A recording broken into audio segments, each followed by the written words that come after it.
Bonjour, c'est Jules Lavie pour Code Source, le podcast d'actualité du Parisien. Elle est la prochaine chef du gouvernement italien, la première femme à occuper ce poste. À 45 ans, Giorgia Meloni est arrivée en tête des élections législatives italiennes le dimanche 25 septembre avec son parti Fratelli d'Italia, Frères d'Italie. Ancienne admiratrice du leader fasciste Mussolini, elle dit aujourd'hui vouloir défendre Dieu, la patrie et la famille contre l'immigration, ce qu'elle appelle l'islamisation de la société ou encore le lobby LGBT.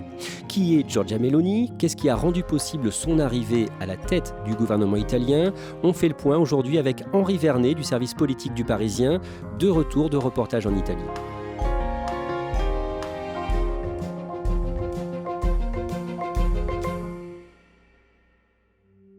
Henri Vernet, vous avez passé toute la semaine précédant les législatives italiennes en Italie, en reportage pour Le Parisien. Et le 23 septembre, vous êtes dans le nord, à Predappio, la ville de naissance de Benito Mussolini. Qu'est-ce que vous voyez sur place ? Je vois une bourgade qui est un petit peu la cité modèle du parti fasciste parce que justement, le duce Benito Mussolini y était né et quand il est arrivé au pouvoir, il a voulu faire de ce village qui était vraiment une zone très pauvre d'Émilie-Romagne, une vitrine pour la propagande fasciste. Donc quand on arrive, on voit une bourgade avec des immeubles très alignés, vous savez c'est assez géométrique et puis surtout c'est démesuré. Il y a là-bas la maison du fascisme, une grande demeure qui est aujourd'hui un petit peu à l'abandon et une basilique qui en réalité pour ce village de 6000 habitants est aussi grande que le Duomo, c'est-à-dire la cathédrale de la grande ville voisine de Forlì, sauf que là, c'est pour 100 000 habitants. Est-ce qu'il y a des boutiques où on peut acheter des souvenirs avec l'image du Mussolini et est-ce qu'il y a des nostalgiques du fascisme ? Oui, bien sûr, et ça, c'est le côté sulfureux de cette petite ville. Predappio, c'est à la fois un côté historique, un musée Mussolini à ciel ouvert, comme dit l'Office du tourisme local, c'est aussi le lieu de rendez-vous des nostalgiques, mais parfois des pires nostalgiques, c'est-à-dire des skinheads, des néo-nazis, qui viennent faire le salut romain devant les vestiges, les reliques de Mussolini, puisqu'il y a là-bas plusieurs éléments symboliques qui sont le tombeau de Mussolini, il y a sa maison natale, et il y a aussi des boutiques où on vend toutes sortes d'uniformes, d'affiches à la gloire du fascisme, mais également des mugs, des services à café avec de l'iconographie nazie, c'est-à-dire des mugs avec des portraits de Hitler, avec des insignes de la division Charlemagne, enfin tout ça est totalement abject. À tort ou à raison, Giorgia Meloni est présentée comme héritière du fascisme. C'était quoi le fascisme ? C'est un régime totalitaire qui a été mis en place par Benito Mussolini entre 1922 jusqu'à 1943, la chute de Benito Mussolini, mais protégé par son alliance avec l'Allemagne nazie. Il a fondé sous le régime d'une république fantoche qui a duré un peu moins de 2 ans dans le nord de l'Italie. Donc la véritable chute du fascisme, ce sera 1945 à la fin de la guerre. C'est un régime dictatorial, ça veut dire parti unique, ça veut dire évidemment les atteintes et restrictions les plus terribles aux différentes libertés publiques individuelles, syndicats uniques, enfin, c'est vraiment le régime totalitaire comme on le connaît. Et puis donc, à partir de la fin des années 30, l'alliance avec Hitler, les lois anti-juives, l'entrée dans la guerre et un régime tout à fait ignominieux qui va être combattu par les Alliés.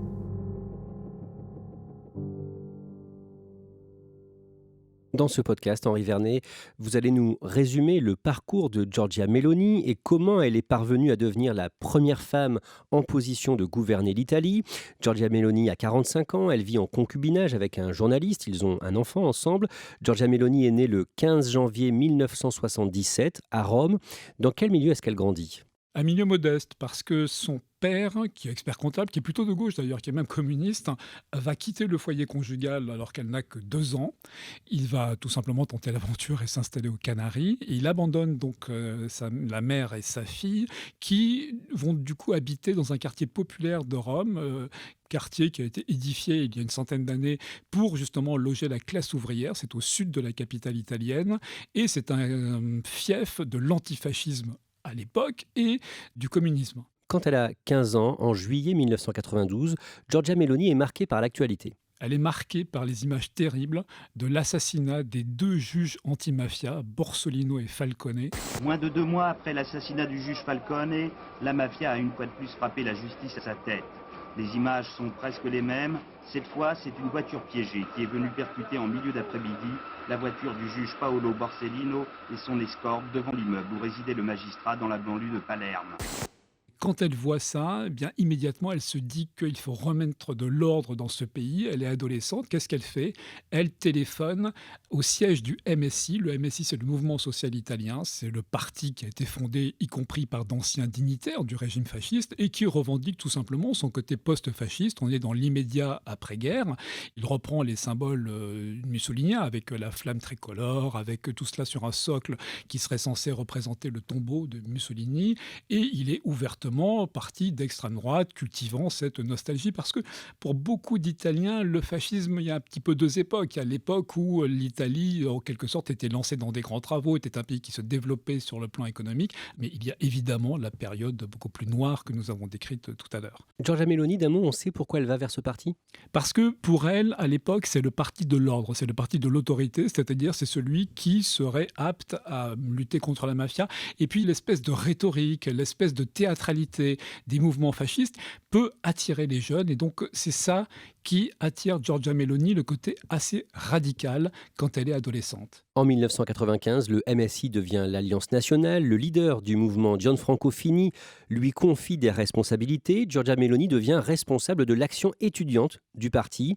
En 1996, quand elle a 19 ans, un reportage d'une télé française, France 3, la montre militer pour son parti sur le terrain. C'est une très jeune fille, presque une adolescente, un peu gothique parce qu'elle est toute habillée de noir, avec un blouson de cuir, avec un gros médaillon sur la poitrine. Et on voit quelqu'un qui distribue des tracts, qui encadre des militants, une quarantaine de jeunes garçons. En plus, elle est quasiment la seule fille là-dedans. Et surtout, elle ne le cache pas, elle le revendique, elle est très fasciste. Giorgia a 19 ans, elle milite depuis 2 ans. D'abord dans son lycée, où elle rejoint une coordination d'étudiants de droite. Elle distribue des tracts et manifeste contre la gauche. Aujourd'hui, ses références politiques sont celles de l'Italie fasciste. Giorgia ne s'en cache pas.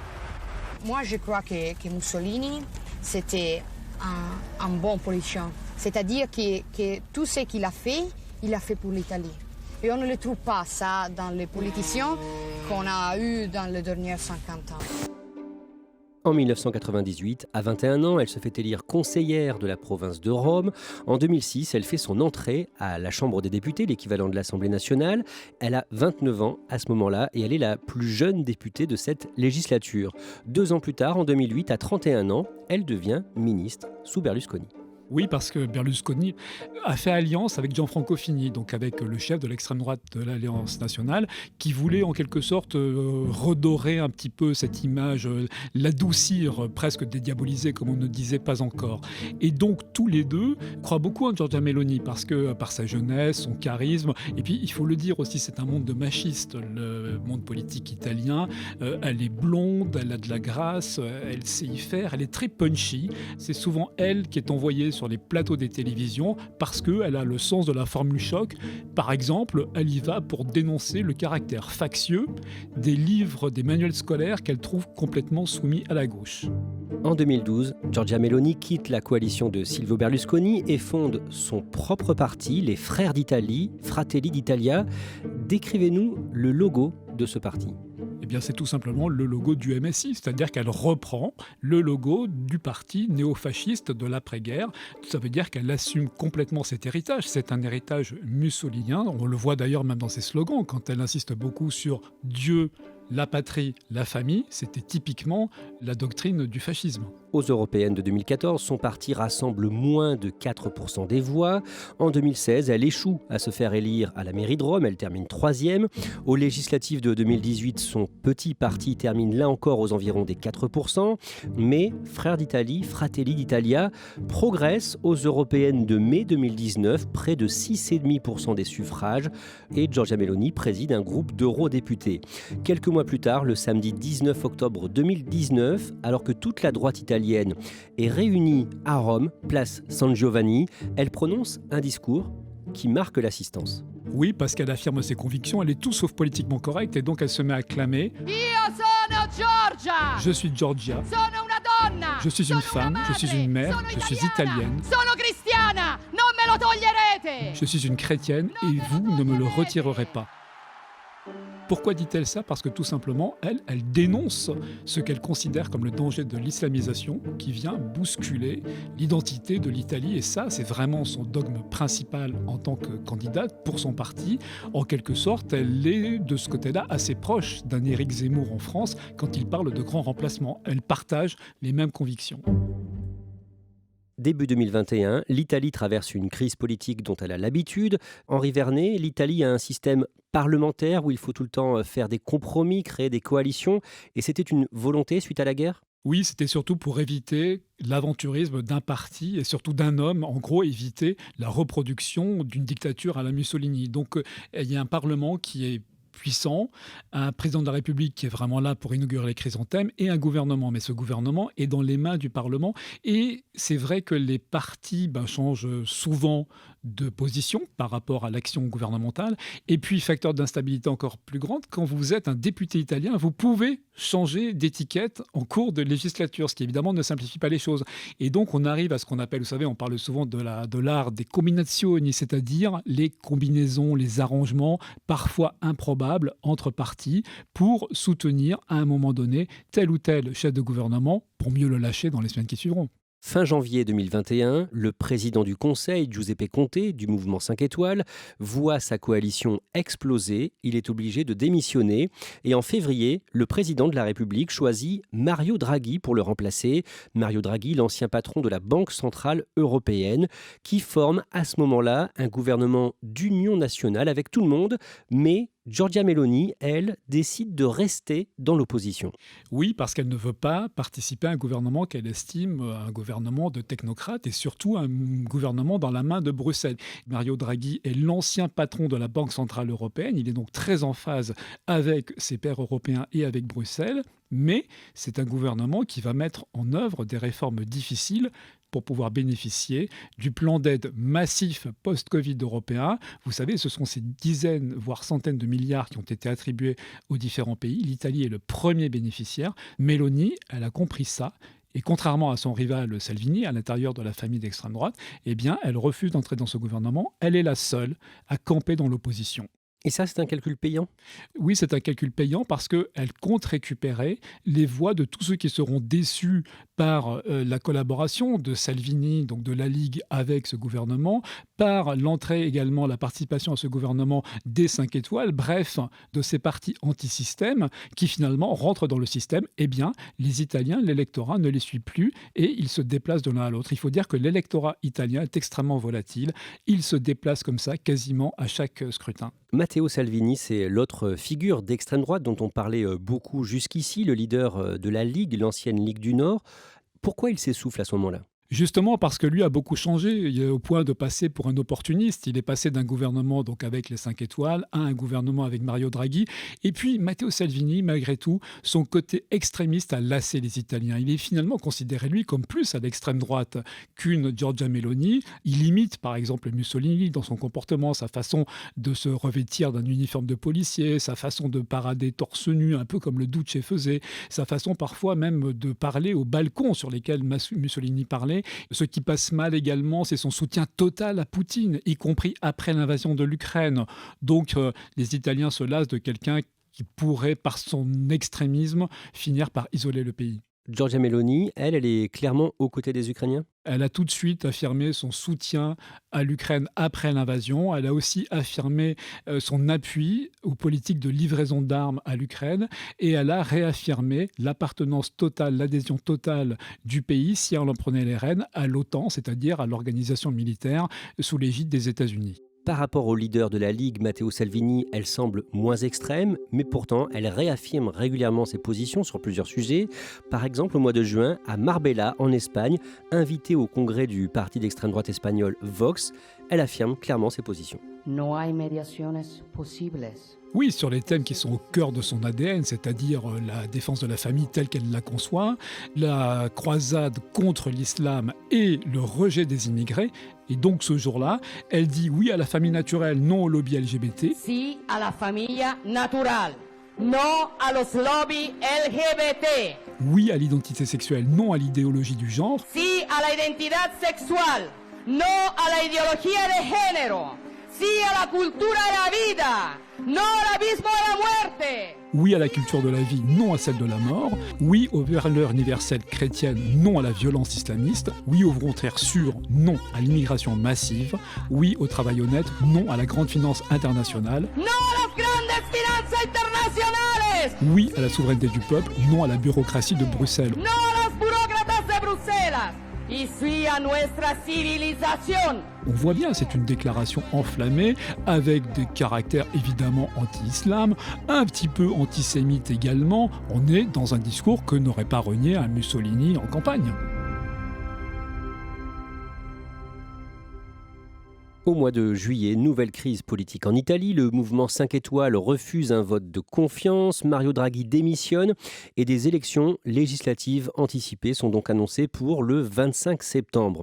Henri Vernet, à ce moment-là, Giorgia Meloni choisit quelle stratégie ? Elle choisit très clairement la dédiabolisation, le lissage de son image. C'est-à-dire que le meeting que l'on vient d'évoquer en Espagne, eh bien, elle comprend, et ses stratèges lui fait comprendre, c'est surtout ce qu'il ne faut plus entendre. Parce que quand elle a dit ça en Espagne, elle ne pensait pas que la crise politique surviendrait et que donc elle serait éventuellement en position de briguer le pouvoir. Donc là, elle fait un virage sur l'aile et elle va s'efforcer, en tout cas, c'est ce qu'elle promet, de modérer son ton et son image pour faire plus première ministrable.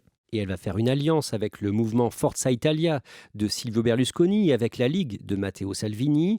Tous les trois rejettent l'étiquette d'extrême droite. Ils se présentent comme une coalition de centre-droit. Henri Vernet, concrètement, sur quel thème fait campagne Giorgia Meloni ? Elle parle beaucoup de la famille, elle parle beaucoup d'économie, parce que ça, c'est un thème, par exemple, qui est cher à Berlusconi et aux Italiens. Le moins d'impôts, moins de taxes, un État qui soit moins présent. Et surtout, elle insiste beaucoup sur les thèmes de restauration de l'image de l'Italie, retrouver la souveraineté de l'Italie en expliquant qu'elle est bradée par les politiques qui sont actuellement au pouvoir au profit de Bruxelles. Sur le thème de la sécurité, elle répète qu'elle est fière de faire peur aux mafieux, aux trafiquants de migrants, aux délinquants. Elle parle aussi, bien sûr, beaucoup d'immigration. Oui, c'est un thème fort de son parti, de sa campagne, mais depuis le début de Frères d'Italie. Et elle a vraiment des solutions extrêmes qui sont de bloquer l'accès au port par un blocus militaire naval. Et elle veut renégocier avec l'Europe le pacte migratoire. Giorgia Meloni devient la grande favorite des sondages, entre 23 et 25% des intentions de vote. Et le 10 août, elle cherche à dédiaboliser un peu plus son image avec une vidéo postée sur YouTube en plusieurs langues. Elle s'adresse à ses futurs partenaires, pense-t-elle, si elle est élue, donc les Français, les Allemands, les Espagnols, enfin tous les grands acteurs de l'Union européenne et de Bruxelles bien évidemment, pour expliquer qu'elle au pouvoir, ce ne serait pas le cataclysme, parce qu'évidemment, eux se souviennent qu'à un moment, elle a prôné la sortie de l'Italie de l'euro. Il n'est surtout plus question de ça, donc c'est ce qu'elle explique. Bonjour à tous, je suis Giorgia Meloni, j'ai 45 ans et je suis la présidente des Fratelli d'Italia, le parti politique des conservateurs italiens. Depuis plusieurs jours, je lis des articles dans la presse internationale sur les prochaines élections qui donneront à l'Italie un nouveau gouvernement, dans lesquels je suis décrit comme un danger pour la démocratie, pour la stabilité italienne, européenne et internationale. J'ai lu que la victoire de Fratelli d'Italia aux élections de septembre conduirait à un désastre, un tournant autoritaire à la sortie de l'Italie de l'euro et à d'autres absurdités de ce genre. Rien de tout cela n'est vrai, mais je sais très bien que ces articles sont inspirés par les puissants circuits médiatiques de la gauche. Elle a bien compris en réalité que l'Italie, qui est très endettée, qui va mal économiquement, a besoin de la manne financière et que donc, en quelque sorte, les réformes, tout ce qui a été entamé par Mario Draghi, eh bien, il faudra le continuer. Vous, Henri Vernet, dans la dernière ligne droite, à l'approche des législatives, vous êtes donc en reportage en Italie et à la veille du scrutin, le samedi 24 septembre, vous êtes à Rome, dans le quartier Garbatella, ce bastion de gauche où elle a grandi, et vous voyez des électeurs de gauche inquiets. Ils sont inquiets parce que notamment j'ai en tête un pompier retraité de 80 ans qui craint vraiment une espèce de retour du fascisme. Alors évidemment, pas sous les mêmes atours que Mussolini, mais sous un côté peut-être plus à la Viktor Orban, le Premier ministre hongrois, c'est-à-dire ces espèces, ce qu'on appelle les démocratures, les démocraties illibérales, qui sont marquées par des atteintes quotidiennes aux libertés, liberté de la presse, indépendance de la justice, liberté d'enseignement, etc. Ça, c'est une crainte qu'ont beaucoup d'électeurs rencontrés à Garbatella. On en arrive au dimanche 25 septembre. Tard dans la nuit, les résultats sont dévoilés. Le parti de Meloni, Frères d'Italie, arrive en tête avec 26% des suffrages, plus de 43% pour sa coalition avec la Ligue de Matteo Salvini et Forza Italia de Silvio Berlusconi. Comment réagit Giorgia Meloni après cette victoire ? Elle dit qu'elle va gouverner pour tous les Italiens. Si nous sommes appelés à gouverner cette nation, nous le ferons pour tous les Italiens. Nous le ferons dans le but d'unir les gens et de valoriser ce qui les rassemble plutôt que ce qui les divise. Et elle s'engage aussi à ne pas décevoir, c'est-à-dire qu'elle leur dit « vous nous avez fait confiance, eh bien nous ne vous décevrons pas ». Il faut remarquer aussi que les élections de dimanche ont été marquées par un fort taux d'abstention, environ 36%. Alors évidemment, au vu de France, ça paraît au contraire très faible, sauf que les Italiens traditionnellement votent beaucoup plus que nous. Et ce taux d'abstention, il illustre une espèce de fatigue démocratique, une lassitude des Italiens qui, depuis 20 ans, ont vu se succéder des gouvernements de toutes étiquettes, de toutes capacités, et donc ils s'abstiennent ou ils s'en remettent à ceux qui portent un discours démagogique, disons qu'en gros tout va changer du jour au lendemain, on verra bien. Comment la victoire de Giorgia Meloni est-elle perçue en Italie ? Est-ce qu'une partie des Italiens sont inquiets ? Oui, certains sont inquiets d'une dérive autoritaire, sont inquiets aussi d'une certaine incompétence, parce que le Premier ministre qui vient d'être chassé, Mario Draghi, il ne leur plaisait peut-être pas politiquement, mais c'est un homme qui connaissait le système, qui avait une grande compétence économique. Giorgia Meloni, parfois, même ceux qui ont pu voter pour elle reconnaissent qu'elle est assez novice et qu'autour d'elle, dans son camp extrémiste, il y a des gens qui n'ont jamais vraiment été aux affaires, qui n'ont jamais gouverné. Alors, certes, il y a un Berlusconi, mais enfin, Berlusconi, c'est aussi quelqu'un qui a énormément d'ennuis judiciaires et qui n'a pas laissé une Italie très prospère et moins encore stable. Donc, il y a cette crainte de l'arrivée au pouvoir d'amateurs. Giorgia Meloni sera donc bientôt présidente du Conseil, chef du gouvernement d'ici quelques semaines. Henri Vernet, qu'est-ce qui peut changer en Italie ? Elle a annoncé que déjà elle voulait changer le régime, le système politique italien. Elle veut aller vers une présidentialisation, avec un président de la République élu comme en France. En tout cas, ce qu'elle veut, c'est donner beaucoup plus de pouvoir et de moyens à l'exécutif, évidemment au détriment du Parlement. Une grande partie de la gauche, mais également des Italiens, sont assez inquiets parce que le régime actuel, il est certes instable, mais il a été bâti pour éviter qu'il y ait trop de pouvoir entre les mains d'un seul homme ou en l'occurrence d'une seule femme. Donc ça, c'est vraiment quelque chose qui sera à suivre. Est-ce qu'elle pourra mener à bien sa réforme ? Si sa majorité est suffisante, mais ça ne semble pas être le cas, elle ne pourra pas le faire sans passer par un référendum. Donc on verra si elle se lancera dans cette aventure ou pas. Pour le reste, il faudra évidemment surveiller ce qu'elle fera sur le droit à l'avortement, les libertés pour les minorités, etc. Merci Henri Vernet. Cet épisode de Code Source a été préparé avec Emma Jacob, production Raphaël Pueyo et Thibault Lambert, réalisation Julien Moncouquiol. Code Source est le podcast d'actualité du Parisien, un nouvel épisode chaque soir de la semaine. N'oubliez pas de vous abonner pour n'en rater aucun. Si vous aimez Code Source, n'hésitez pas à le lire en laissant un commentaire ou des petites étoiles sur votre application audio préférée. Vous pouvez nous interpeller sur Twitter @codesource ou nous écrire codesource@leparisien.fr.